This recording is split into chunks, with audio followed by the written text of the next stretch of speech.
Hello students, कैसे हैं आप सब। आई होप आप सब बढ़िया होंगे और बिंदास होंगे और अपनी पढ़ाई भी बहुत अच्छी तरीके से कर रहे होंगे। तो जैसे कि मैंने लास्ट क्लास में नया चैप्टर यानी कि चैप्टर नंबर 2 स्टार्ट किया था, जिसमें मैंने स्टार्ट किया था स्ट्रक्चर ऑफ एटम के बारे में। तो मैं उम्मीद करता हूं कि आपने लास्ट क्लास जरूर देख ली होगी। अगर आपने लास्ट क्लासेस नहीं देखी है तो डिस्क्रिप्शन सेक्शन में पूरी प्लेलिस्ट का लिंक मौजूद है, वहां पर क्लिक करके आप पहले की क्लासेस यानी चैप्टर 1 और चैप्टर 2 का जो पहली क्लास मैंने ली थी उसको देख लीजिए। तो आज की क्लास में हम उसी के आगे बात करने वाले हैं, क्योंकि मैंने आपको बताया था कि स्ट्रक्चर ऑफ एटम में उसके लिए रिगार्डिंग 4 साइंटिस्ट ने अपने अपने मॉडल दिए थे, जिसमें हमने जे थॉमसन को पढ़ लिया था, डाल्टन को पढ़ लिया था। आज हम पढ़ने वाले हैं रदरफोर्ड का मॉडल। कौन सा? रदरफोर्ड का मॉडल पढ़ने वाले हैं, रदरफोर्ड का न्यूक्लियर थ्योरी। अब बात करें रदरफोर्ड की न्यूक्लियर थ्योरी में ऐसा क्या था, क्योंकि मैंने बताया था पिछले जो डाल्टन मैंने पढ़ाया था, डाल्टन वाले में कुछ ज्यादा इंपॉर्टेंट नहीं था। केवल डाल्टन ने कहा था कि जो हमारा एटम होता है, एटम को ना हम बना सकते हैं ना ही हम उसको तोड़ सकते हैं, ठीक है, और ना ही उसको हम क्या बोलते हैं, ना ही उसको हम तोड़ सकते हैं ना ही हम उसको बना सकते हैं। ये चीजें उसने बताई थी, किसने? डाल्टन ने। लेकिन उसके पहले अगर हम जे थॉमसन की बात करें, जिसने पहला अपना मॉडल दिया था, क्योंकि एक क्रम में मैंने बताया था कि सबसे पहले जे थॉमसन, डाल्टन, रदरफोर्ड, फिर बोर। तो हमने जे थॉमसन में क्या बात की? जे थॉमसन का जो एक्सपेरिमेंट था वो ये बिल्कुल भी नहीं बता पाया था कि स्ट्रक्चर ऑफ एटम हमारा होता क्या है। केवल उसमें इलेक्ट्रॉन की खोज पहले हो चुकी थी और उसमें ये कुछ भी कहीं चर्चा नहीं हुई थी कि न्यूक्लियस भी होता है, प्रोटॉन भी होता है, न्यूट्रॉन भी होता है। तो अगर हम बात करें 4 साइंटिस्ट में से सबसे इंपॉर्टेंट मॉडल कौन सा है, वही है हमारा रदरफोर्ड का न्यूक्लियर थ्योरी। तो इसको बहुत ही कंसंट्रेट होकर पढ़िएगा। मैं एक एक चीज को आपको बहुत अच्छी तरीके से समझाने वाला हूं और आपके एग्जाम में क्वेश्चन बनेगा तो यहीं से बनेगा। ये थ्योरी आपके लिए इंपॉर्टेंट है। देखिए, सबसे पहले रदरफोर्ड ने अपना न्यूक्लियर थ्योरी दी तो उसके लिए एक एक्सपेरिमेंट को किया। क्या कहा मैंने? रदरफोर्ड ने अपने न्यूक्लियर थ्योरी दी, इसके लिए उन्होंने एक एक्सपेरिमेंट किया। उस एक्सपेरिमेंट का नाम था रदरफोर्ड का अल्फा स्कैटरिंग एक्सपेरिमेंट। क्या था? रदरफोर्ड का अल्फा स्कैटरिंग एक्सपेरिमेंट। अब इसमें आखिर उन्होंने किया क्या था, तो पहले समझ लीजिए। हम फिगर भी मैंने कोशिश करी है बनाने की, और आप लोग पहले फिगर में समझिए और क्या क्या चीजें थी। देखिए, सबसे पहले अगर हम बात करें, यहां पर ये क्या था?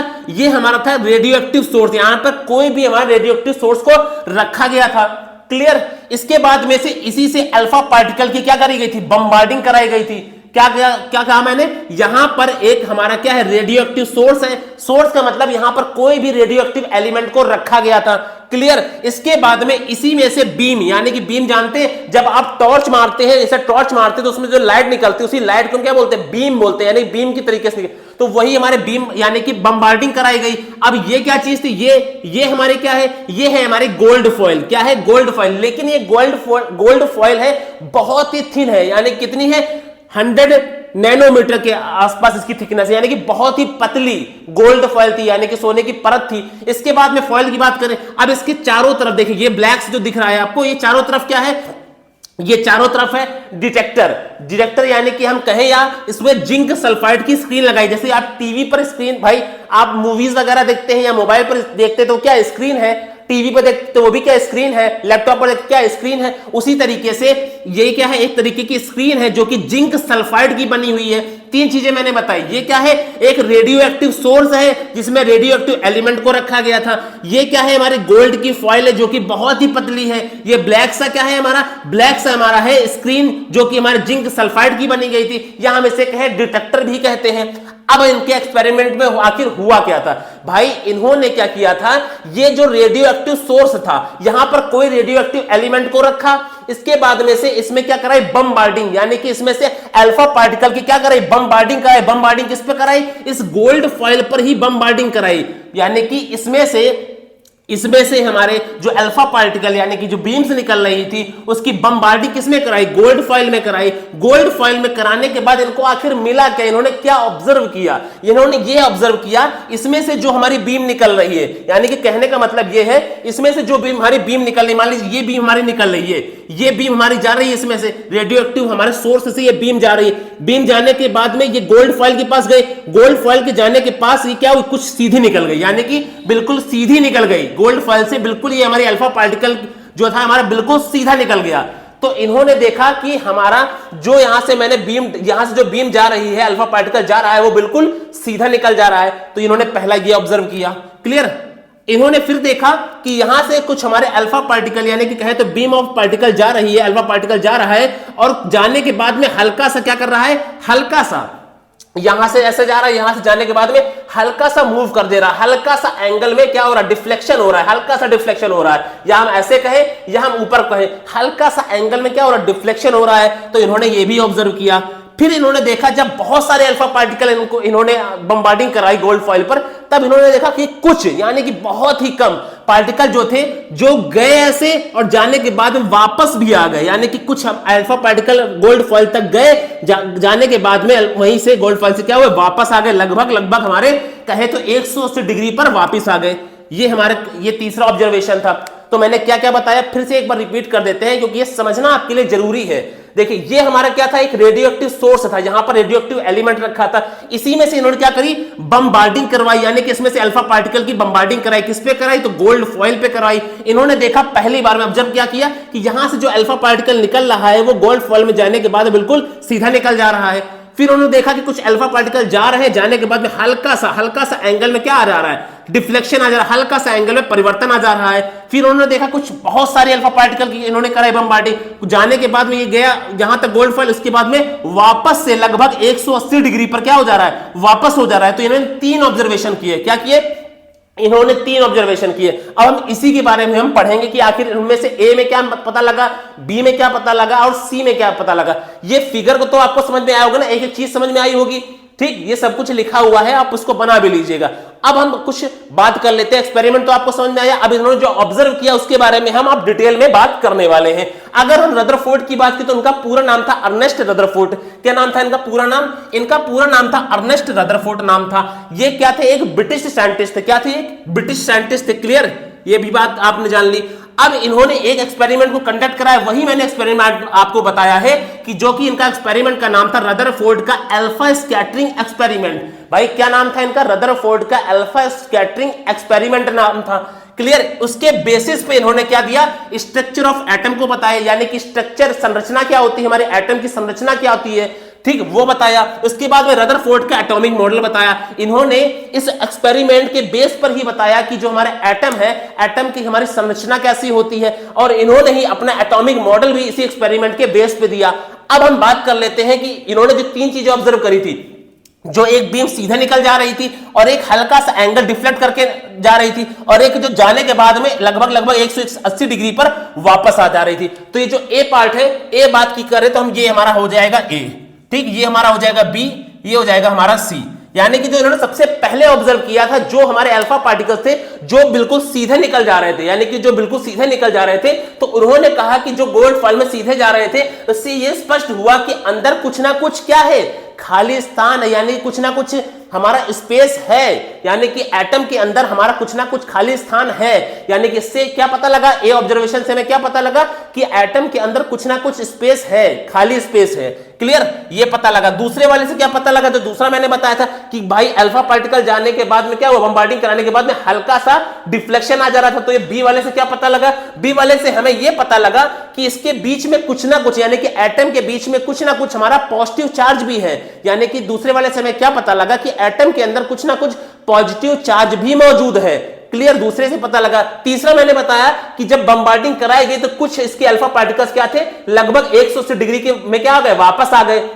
तो इससे क्या पता लगा, इससे यह पता लगा कि एटम के मध्यवर्ती भाग में क्या, यानी कि एटम के अंदर हमारा कुछ भारी द्रव्यमान भी है। क्या है, भारी, कोई भारी से कुछ क्या है, कोई चीज है मौजूद है। यानी कि 3 चीजें पता लगी। पहले वाले से जो अल्फा पार्टिकल सीधे निकल गया बम्बार्डिंग कराने के बाद, उससे क्या पता लगा, उससे यह पता लगा कि अंदर हमारे क्या था, कुछ ना कुछ खाली स्पेस था। जो अल्फा पार्टिकल की बम्बार्डिंग कराई गई, हल्का सा उसमें क्या आ गया, डिफ्लेक्शन आ गया, हल्का सा डिफ्लेक्शन आ गया। उससे यह पता लगा कि एटम के अंदर कुछ ना कुछ पॉजिटिव चार्ज में मौजूद है। इसके बाद जो तीसरा यानी बम्बार्डिंग कराई गई और जो वो वापस लौट आई, उससे यह पता लगा कि एटम के अंदर कुछ ना कुछ हमारा क्या है, भारी द्रव्यमान मौजूद है। अब आखिर ये क्या क्या चीज थी वो समझ लीजिए। देखिए, जब मैंने बताया कि जो यहां पर जो ए से हमें पता लगा, ये पता लगा कि इसके अंदर खाली स्पेस है, खाली स्पेस है।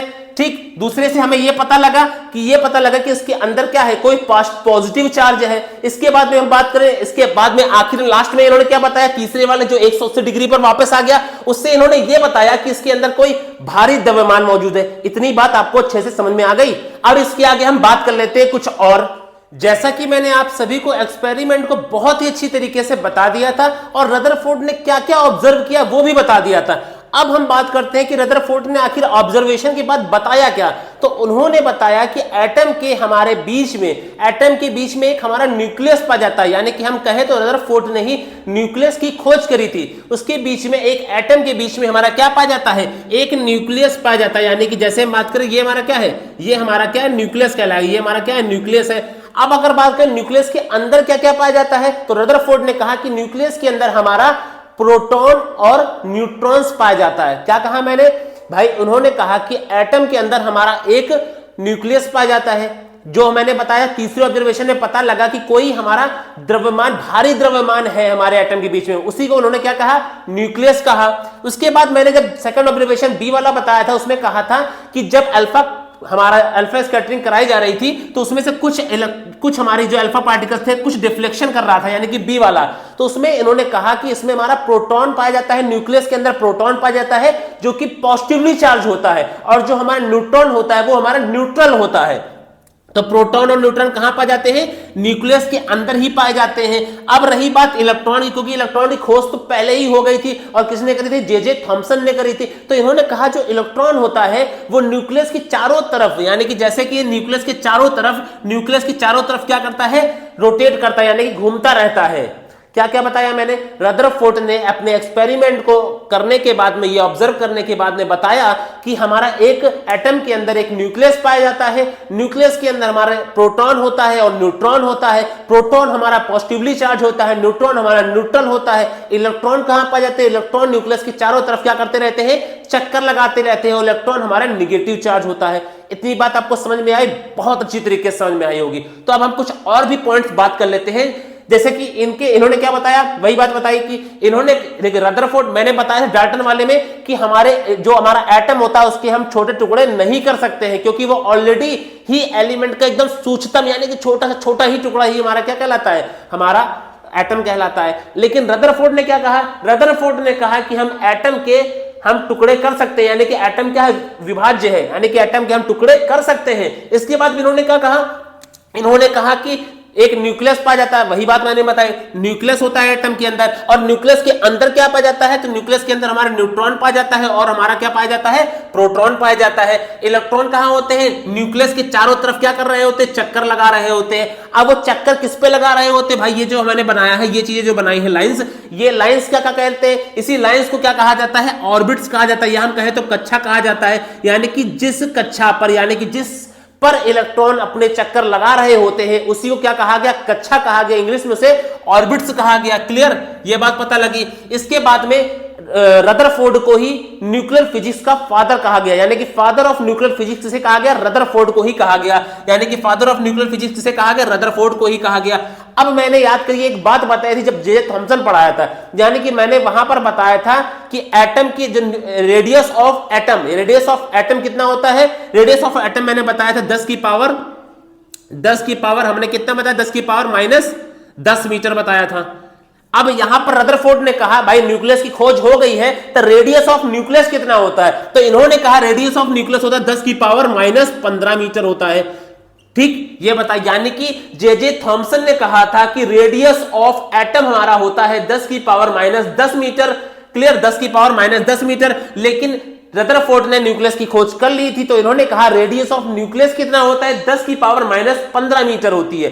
अब कहा गया कि जो हमारा परमाणु की त्रिज्या, यानी कि परमाणु की atom of radius of atom और रेडियस ऑफ हमारा न्यूक्लियस, वो कितना होता है, 10 की पावर 5 गुना क्या होता है, बड़ा होता है, यानी कि 10 की पावर 5 टाइम्स क्या होता है, बड़ा होता है। यानी कि ये हमारा क्या हो जाएगा, ये जो हमारा है, ये हमारा क्या, 10 की पावर 5 गुना क्या होता है, बड़ा होता है।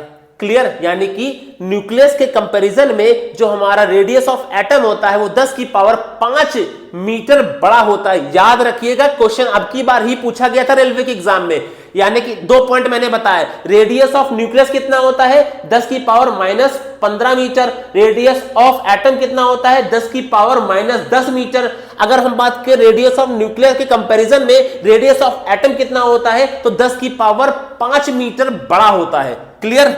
इसके बाद इन्होंने कहा रदरफोर्ड के इन्होंने कहा कि हम एटम को सूक्ष्मतम कणों में क्या कर सकते हैं। इन्होंने कहा कि एटम जो है हमारा, रदरफोर्ड ने कहा कि एटम है हमारे कई सारे छोटे छोटे पार्टिकल से मिलकर बना, जैसे इलेक्ट्रॉन, प्रोटॉन, न्यूट्रॉन से मिलकर बना है। इसी इलेक्ट्रॉन, प्रोटॉन और न्यूट्रॉन को क्या कहा गया, फंडामेंटल पार्टिकल्स भी कहा गया। याद रखिएगा, फंडामेंटल पार्टिकल्स भी कहा गया। रदरफोर्ड ने कहा कि हमारा एटम जो है वो छोटे छोटे सूक्ष्मतम कणों से मिलकर बना है, इलेक्ट्रॉन, प्रोटॉन, न्यूट्रॉन से। और इलेक्ट्रॉन, प्रोटॉन और न्यूट्रॉन को क्या कहा गया, फंडामेंटल पार्टिकल्स भी कहा गया। यह बात मैंने बता दी थी, रदरफोर्ड ने ही न्यूक्लियस की खोज करी थी। आई होप आपको यहां तक बहुत अच्छी तरीके से समझ में आ रहा होगा। चलिए कुछ और चीजें जान लेते हैं। चलिए कुछ और पॉइंट्स के बारे में भी हम बात कर लेते हैं, क्योंकि एनसीईआरटी में डायरेक्ट ये लाइन लिखी हुई है कि हम रेडियस ऑफ एटम को हम नैनोमीटर में मापते हैं। ये एनसीईआरटी की डायरेक्ट लाइन है जो कि आपको जानना भी जरूरी है। यानी कि हम रेडियस ऑफ एटम यानी कि जो परमाणु की त्रिज्या है उसको हम किस में नापते हैं, नैनोमीटर में नापते हैं। अगर हम बात करें हाइड्रोजन एटम यानी कि हमारा जो हाइड्रोजन है उसकी atom of radius, hydrogen atom की जो रेडियस होती है, त्रिज्या होती है, वो कितनी होती है 10 की पावर माइनस 10 मीटर होती है। यह क्वेश्चन ही आपके रेलवे के एग्जाम में पूछा गया था कि हाइड्रोजन एटम का हमारा रेडियस कितना होता है, तो 10 की पावर माइनस 10 मीटर होता है। अब अगर हम बात करें, ये हमारा बीच में क्या है, न्यूक्लियस है, और ये हमारा क्या है, हम बात करें तो ऑर्बिट है। अगर हमने अभी बताया है न्यूक्लियस के अंदर न्यूट्रॉन और प्रोटॉन पाया जाता है। और अगर हम बात करें रेडियस ऑफ हमारा न्यूक्लियस यानी कि परमाणु जो हमारा त्रिज्या है यानी कि हमारे नाभिक की त्रिज्या, ये हमारे सेंटर से लेकर यहां तक की जो डिस्टेंस है यही क्या है, हमारी नाभिक की त्रिज्या, या हम कहें रेडियस ऑफ न्यूक्लियस है, ये कितनी होती है 10 की पावर माइनस 15 मीटर होती है। अगर हम दूसरे उसमें बात करें तो इसे कहते हैं एक फर्मी, या हम कहें तो एक फेम्टो। ये भी याद रखिएगा, 10 की पावर माइनस 15 मीटर को हम क्या कहीं कहीं लिखकर आ सकता है एक फर्मी या एक फेम्टो। क्या है, हमारी नाभिक की त्रिज्या है। क्लियर। ये तो आपको मैंने पहले ही बता दिया 10 की पावर माइनस 15 मीटर होता है, लेकिन बाई चांस आपको एमसीक्यू में लिख कर आ जाए 1 फर्मी या 1 फेम्टो तो कंफ्यूज मत होइएगा। और मैंने अभी बताया परमाणु की त्रिज्या यानी कि सेंटर से लेकर ये डिस्टेंस, ये हमारे क्या है परमाणु की त्रिज्या, या हम कहे तो रेडियस ऑफ एटम है, ये कितनी होती है 10 की पावर माइनस 10 मीटर होती है, या कहे 1 एंगस्ट्रॉम के बराबर होता है। यानी कि 10 की पावर माइनस 10 मीटर को हम क्या लिख सकते हैं, 1 एंगस्ट्रॉम भी लिख सकते हैं। आपके क्वेश्चन ये भी पूछा सकता है कि हमारा रेडियस ऑफ एटम क्या होता है, तो आपके एग्जाम में हो सकता है लिखा हो 1 एंगस्ट्रॉम। 1 एंगस्ट्रॉम नहीं तो 10 की पावर माइनस 10 मीटर होता है। तो दोनों चीजें आपको जानना जरूरी है। एक बात मैंने अभी जस्ट बताई थी, यानी कि रेडियस ऑफ एटम और रेडियस ऑफ न्यूक्लियस में दोनों में डिफरेंस कितना होता है, यानी कि यहां से लेकर यहां तक के डिस्टेंस तो हमारे 10 की पावर माइनस 15 मीटर हो गई, यहां से लेकर यहां तक के डिस्टेंस हमारे 10 की पावर माइनस 10 मीटर हो गई। तो इनके बीच की जो डिस्टेंस है ये डिफरेंस कितना है, तो इनके बीच का डिफरेंस जो होता है 10 की पावर 5 मीटर का होता है। यानी कि हम कहें तो रेडियस ऑफ हमारा जो एटम होता है, रेडियस ऑफ न्यूक्लियस के कंपैरिजन में 10 की पावर 5 मीटर क्या होता है, बड़ा होता है। यह बात भी आप याद कर लीजिएगा, क्वेश्चन बनाया जा सकता है। मैं कुछ भी फर्जी की बातें नहीं कर रहा हूं, क्योंकि हमारा बेस क्या है, एनसीईआरटी है। रदरफोर्ड ने ही कहा कि हमारा जो एटम होता है उसकी तुलना इन्होंने किससे करी, हमारे सौर परिवार से करी। यानी कि जैसे प्लैनेट्स होते हैं सन के चारों तरफ क्या करते हैं, रोटेट करते हैं, उसी प्रकार से हमारा जो एटम है, एटम की तुलना इन्होंने किससे कर दी, सौर परिवार से कर दी। आई होप आपको बहुत अच्छी तरीके से समझ में आया होगा, क्योंकि मैंने पूरी कोशिश करी है डायग्राम के माध्यम से समझाने की, उनके कुछ पॉइंट्स को समझाने की, एनसीईआरटी को भी बेस बनाकर बहुत ही अच्छी तरीके से समझाने की कोशिश करी है। आपको अभी भी कुछ भी डाउट रह जाता है तो आप कमेंट सेक्शन में अपने डाउट को जरूर पूछ लीजिएगा। और उसके पहले मैंने अभी जस्ट आपको बताया है कि अगर आपने पहले की क्लासेस को नहीं देखा है तो डिस्क्रिप्शन सेक्शन में जाइए, वहां पर एक लिंक प्रोवाइडेड है प्लेलिस्ट का, प्लेलिस्ट में जाकर आप पहले की क्लासेस देख लीजिए, जो कि मैंने 7 क्लासेस ऑलरेडी पहले भी ले रखी है। और अगर आपको क्लासेस अच्छी लग रही है, समझना अच्छा लग रहा है, तो आप इस वीडियो को ज्यादा से ज्यादा अपने दोस्तों के साथ शेयर करिए। और अगर आप अभी अभी नए आए हैं तो आप इस चैनल को भी सब्सक्राइब कर लीजिए, क्योंकि हम यहां पर पढ़ने वाले हैं कॉम्पिटिटिव लेवल लेवल की सारी केमिस्ट्री, यानी कि केमिस्ट्री से अगर कहीं भी एग्जाम में, कोई भी एग्जाम में आपका क्वेश्चन बनेगा तो यहां से बाहर नहीं जाने वाला है। आई होप आप सभी को बहुत अच्छी तरीके से समझ में आई होगी ये थ्योरीज। तो चलिए मिलते हैं नेक्स्ट क्लास में, जिसमें हम पढ़ेंगे बोर की जो मॉडल दिया था लास्ट, क्योंकि हम लोगों ने थॉमसन पढ़ लिया है, डॉल्टन पढ़ लिया है और हम लोगों ने रदरफोर्ड पढ़ लिया। अब हम पढ़ेंगे बोर के बारे में, बोर ने क्या कहा था, आखिर उन्होंने अपने मॉडल में क्या बताया था, तो उसको पढ़ेंगे हम नेक्स्ट क्लास में। तब तक के लिए आप सभी को जय हिंद।